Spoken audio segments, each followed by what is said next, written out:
nomine Patris et Filii et Spiritus Sancti.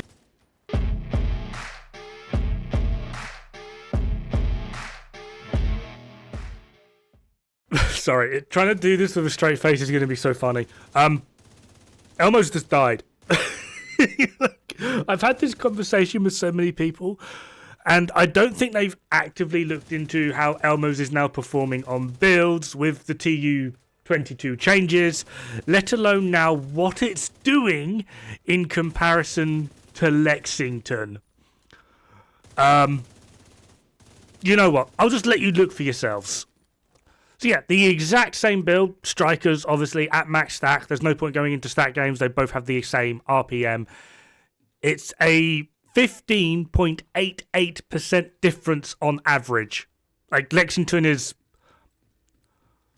like, you need to call the Geneva Convention. It's that bad. Like, it's horrible. But wait, I hear you cry. Elmo's has like a 70 round mag. Surely that counts for something.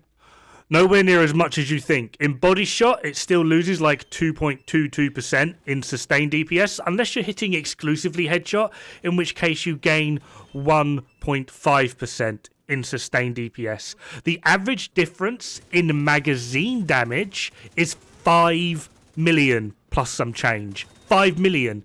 Assuming crits at the top end, that's 5 bullets. 5 bullets.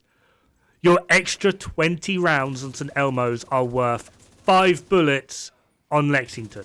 Oh, but that's just Lexington. What will it be like in comparison to like other ARs like Dod-Foamath, which is still like a top tier AR? I'm so glad you asked. 13.5% average difference in burst DPS. Like, yeah, Elmo's is dead. Like, admittedly now though, there is actively something to be said about its sustained DPS with that extra 20 rounds in the magazine. But considering the weight difference between burst and sustained DPS, you're trading like 6% roughly, or like 8.2 for a 15%. Like, it's just not worth it. Elmo's is dead. DED does effectively dickle. It's dead. Now, I know some people are going to want to argue this, and my response to you is... In nomine Patris et Filii et Spiritus Sancti. Still don't get it? Still want to argue? That's fine.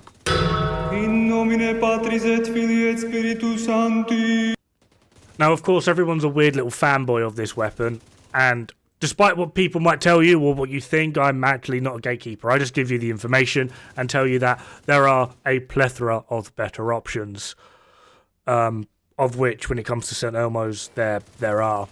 However, that being said, if you are still stuck in the St. Elmo's hype and you really want to use it and you like it and you're happy with it, or for some weird and delusional reason you think the shock ammo is worth a damage talent or an actual decent utility talent, then fine, use it. But there are better options. A lot better options. Have fun. Good luck. Don't die. It's bad for the health.